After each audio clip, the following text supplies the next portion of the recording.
Всем привет! Да, вам не показалось. Это Настя Даллас, и вы на моем канале. Да, он еще существует. Меня не было очень давно здесь, где-то года полтора. За это время произошло куча всего в моей жизни, не самого хорошего. Однако, судя по названию видео, вы могли понять, что это свершилось. Я в Канаде! Я не вру, я реально в Канаде. Это Канада. Это не Москва. Честно. Все-таки Москва? Подождите. Должна же быть Москва. Ну, Москва. Давай, я знаю, что это Москва. Да не может же быть, не может быть. В смысле?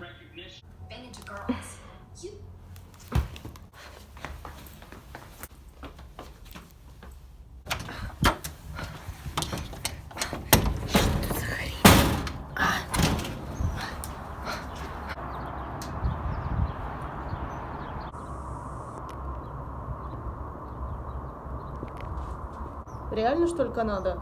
Да, дамы и господа, я в Канаде. То, что я здесь, это результат ежедневных усилий и сильное желание быть здесь. Это была моя мечта оказаться здесь, поэтому сейчас она воплотилась в реальность. Если честно, я до сих пор это осознаю. Это будет вступительное видео, ничего такого сверхъестественного. Просто я переехала.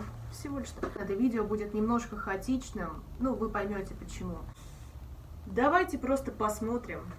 Возможно, будет звучать странно, но это видео я снимала в течение года. Вы увидите какие-то определенные моменты, и они могут вам показаться немного хаотичными, но надеюсь, что последовательность будет понятна. Переехать я хотела очень давно. Кажется, прошло лет 5 с первого разговора о подобном решении. Также мне хотелось получить качественное высшее образование, которое бы действительно мне пригодилось в жизни. На самом деле выбор на Канаду пал абсолютно случайно, но взвесив все плюсы и минусы, мы решили с семьей, что я еду именно туда. Несколько раз я отказывалась от этой идеи, начинала заново, и все это время присутствовали какие-то препятствия, которые мешали мне довести дело до конца. Однако в мае 2020 года я взяла себя в руки. На самом деле есть куча вариантов, как поступить за границу, но я выбрала языковую школу, которая является партнером моего учебного заведения. Соответственно, проучившись там хотя бы месяц и сдав экзамен по английскому, я автоматом поступаю. Вот английский — это самое трудное, что мне дается на карантине. Сейчас будет очень важный момент, потому что я сейчас буду проходить тест, который, собственно, определит, в этом ли я году уеду в Канаду. Я уже прошла какой-то пробный тест, это очень похоже на ЕГЭ. Вот сейчас начнется, дети мои. И я училась там онлайн на протяжении 6 месяцев каждый день за исключением выходных. Ссылку на данную школу оставлю в описании, мало ли кому-то интересно. И нет, за рекламу мне не платили. Я вас поставлю. Сегодня утром мне пришло письмо из колледжа. Да, я условно зачислена в колледж. Это настолько приятно, и у меня такое ощущение, что моя мечта превращается в реальность, а я этого не могу осознать. Ни для кого не секрет, что для любой визы всегда нужно собрать кучу абсолютно разных документов, поэтому почти 2 месяца я занималась тем, что создавала, корректировала и собирала всю эту документацию, а именно мотивационные рекомендательные письма, паспорт, российский заграничный, срок действия которого не истекает во время учебы, справки о доходах, справки о налогах, различные аттестаты, сертификаты о знании английского, документы о недвижимости, справки об отсутствии коронавируса и под конец различные квитанции об оплате учебы, жилья, перелетов, а у меня их было 2, план карантина, доказательства того, что вы забронировали отель, а может и несколько, если вы не миллионер, на период карантина длиной в 14 дней. И это все как на русском, так и на английском. Как вы могли догадаться, меня это очень сильно вымотало. Выгляжу я максимально не очень. Мало того, что я заболела уже 2 раза за эту осень. Еще я занимаюсь на курсах английского. Я занимаюсь там с июня, и оказалось, что я занималась не в той группе все это время. Сейчас середина октября. Соответственно, я перешла в нужную группу, и мой мозг просто взрывается. Это огромная нагрузка идет. У меня стресс, у меня слезы, у меня апатия. Да уж, я слишком идеализировала момент поступления. По какой-то причине я думала, что поступать это просто. Это ни хрена не просто. Я выгляжу, конечно, вот понятно, что я поступаю. У меня куча ДЗ, Каждое ДЗ содержит в себе огромные задания, эссе на 1500 слов и так далее. И плюс параллельно мне нужно загружать документы на визу. Ладно, это не так сложно. Если бы не надо было бы редактировать каждый документ по 2,5 часа. У всего есть обратная сторона. У меня были тяжелые дни, когда хотелось все бросить и просто сдаться, дни, когда я вообще не понимала, зачем это. Нужно уметь концентрироваться на цели. Ведь, как говорится, мы никогда не узнаем результат, если не доведем дело до конца. Когда мне одобрили заявку на визу, пришло время сдавать биометрию. Это где вас фоткают и снимают отпечатки пальцев. И проходить медицинский осмотр. Все это прошло достаточно быстро, без лишнего напряга. Вот это, кстати, место, где у меня проходил медосмотр. Жуть. Но больше всего каждый раз утомляло ждать решения иммиграционных офицеров.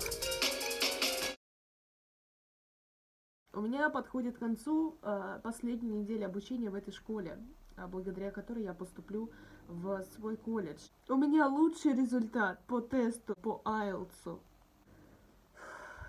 После всех формальностей и загрузки всевозможных документов мне оставалось ждать. И вот, спустя некоторое время, прямо-таки в новогоднюю ночь, мне пришло уведомление о том, что моя виза одобрена. Видишь, ваша заявка одобрена. Да все, я уже поняла. То есть она не отклонена, а одобрена, понимаешь? У меня утверждено. Где? Ну вот, видишь, approved, утверждено. Это то, что может быть. Я наконец-то могу зарегистрироваться на классы моей программы и... Вау! Далее последовало 4 месяца обучения онлайн в самом настоящем канадском учебном заведении. Перелет пока что не планировался в связи с коронавирусом, но когда семестр кончился, я подумала, вот он, подходящий момент. Доброе утро, страна. Сейчас 11 апреля, и ровно через 10 дней я буду в Канаде. Не могу сама в это поверить, но знаю только одно. Пора собирать вещи.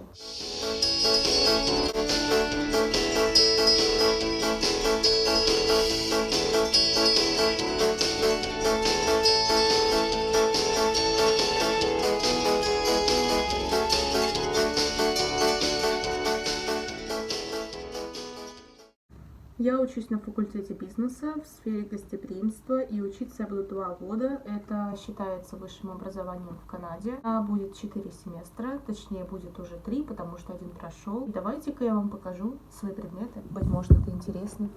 Итак, как вы можете увидеть, у меня сейчас 1-й семестр, и, соответственно, почти все. Я закончила здесь 6 различных курсов, и, не знаю, ничего необычного, просто... Нам рассказывали о сервисе, у нас было вот это вот, колледж Reading and Writing Skills, то есть грамматика и всякие такие вещи. Вот, соответственно, вот если кому-то интересно, прочитайте. Это будет мой 2-й семестр. Здесь тоже 6 курсов, и, соответственно, уже что-то покруче. Вот, пожалуйста, бухгалтерия. И, как можно заметить, 26% из 100 пройдено. Прямых рейсов в Канаду не было, поэтому мне пришлось познать все прелести пересадок и вечных ожиданий. Улетала я 21 апреля в 5 утра. Скажу честно, от неизвестности немного потрясывало. Я не могла полностью осознать происходящее. Здесь вы можете видеть, как я тусуюсь в Амстердаме. Честно говоря, меня безумно впечатлил их аэропорт, да и вообще атмосфера. От переизбытка эмоций хотелось постоянно плакать, а из-за пандемии у меня появлялось желание помыть руки каждые 25 минут, я не шучу. Но в общем и целом все очень чисто и организовано. 2-й перелет был самым длинным, но самым комфортным. Самолет был почти пустым, так как Канада ввела жесткие ограничения на въезд. Сервис порадовало для меня, как для человека, непосредственно связанного с этой сферой. Это важно. На самом деле, мне бы искренне хотелось замотивировать тех людей, у которых есть подобная мечта. Не нужно думать, что ваши, так скажем, глобальные цели нереальны. Ведь я была того же мнения. Все, что вам нужно, это понимание, зачем вы что-то делаете, и, конечно, самодисциплина.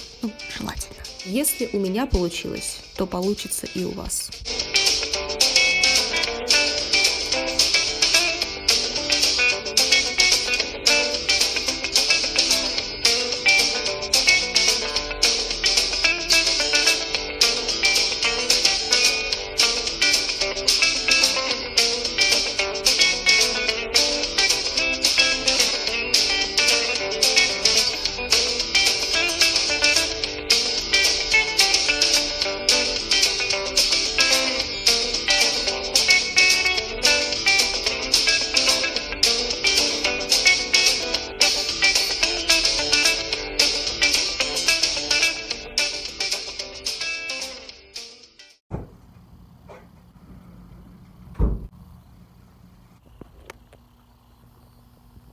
прилетели.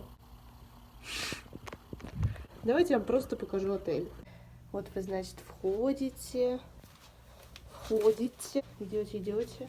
Шкаф, ванная, чистая, потрясающая ванная. Я, конечно, понимаю, что за любые деньги любой ваш каприз, но это, по-моему, слишком. Извините. Я бизнесвумен.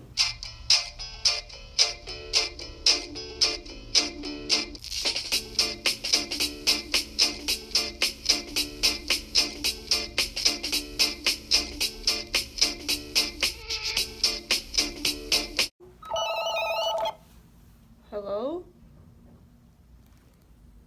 Yeah, everything is okay. Thank you so much. Давайте посмотрим вид из окна. Ну, как вам сказать? Иу. Это что? Что это такое? Это просто шторы такие? Вот так выглядит человек, который летел 15 часов.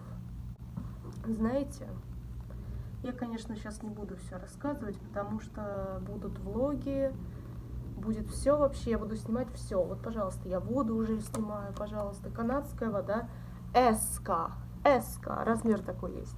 Я скажу только одно, пока что выдает мне мозг, это то, что я в шоке.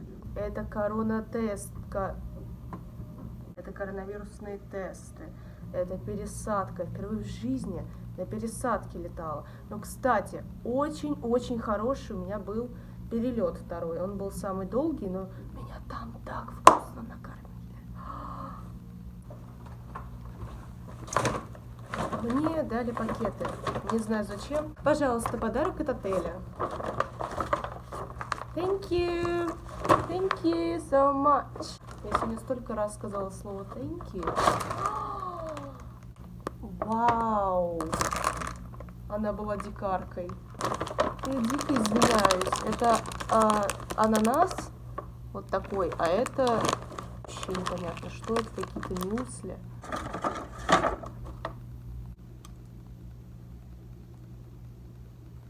Это от мужиков защищаться или что это? А реально, что это?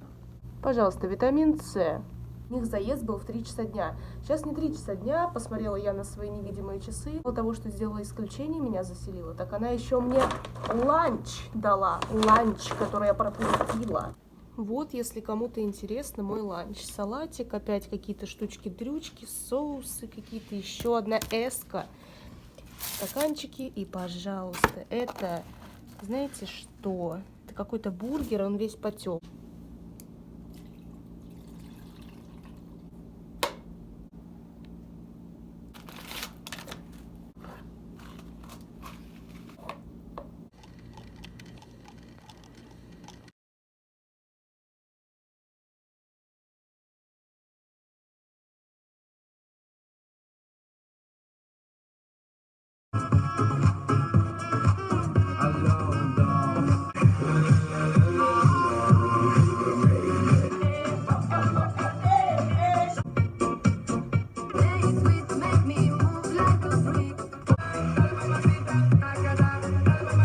La gente está muy loca.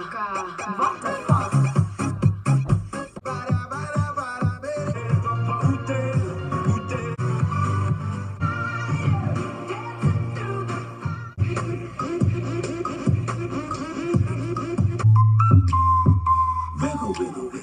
Как у самого везучего человека на Земле у меня оказался позитивный тест на коронавирус. Еще как только я прилетела в страну, у меня его взяли. Я почувствовала себя жутко странно, потому что мне запрещалось покидать комнату вообще, общаться с людьми, открывать окно, заказывать любую доставку. Немного позже меня перевезли в специальное здание, где, я так понимаю, содержат приезжих с положительным результатом. Номера здесь классные, согласитесь. Время уже 2 часа ночи, поэтому берегите себя и своих близких.